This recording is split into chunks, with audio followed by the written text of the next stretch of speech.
بسم اللہ الرحمن الرحیم۔ السلام علیکم ورحمۃ اللہ وبرکاتہ۔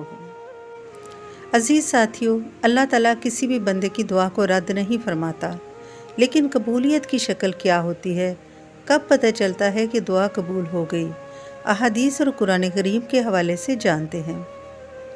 نبی اکرم صلی اللہ علیہ وآلہ وسلم نے فرمایا، کوئی مسلمان دعا کرتا ہے تو اللہ اسے 3 میں سے ایک ضرور دیتا ہے، یا تو وہ چیز فوراً دے دی جاتی ہے، یا آخرت کے لیے محفوظ کر دی جاتی ہے، اور یا کسی آنے والی مصیبت کو ٹال دیا جاتا ہے۔ یعنی ہر دعا کا جواب ہوتا ہے، لیکن وہ جواب اللہ کی حکمت کے مطابق ہوتا ہے، نہ کہ ہماری خواہش کے مطابق۔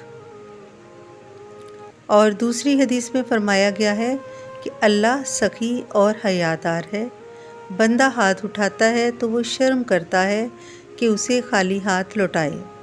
یعنی اللہ سبحانہ تعالیٰ کسی بندے کو خالی ہاتھ نہیں لوٹاتا۔ اور دعا کے بعد دل کو ایک عجیب سا سکون ملتا ہے، بس وہی قبولیت کی پہلی نشانی ہے۔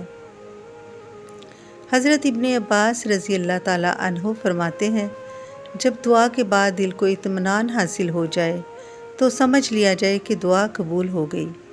اور قرآن میں اللہ فرماتا ہے کہ مجھ سے دعا مانگو میں قبول کروں گا، اور اللہ سبحانہ تعالیٰ دعا کی توفیق بھی اسے ہی عطا کرتا ہے جس کی دعا اس نے قبول کرنی ہوتی ہے۔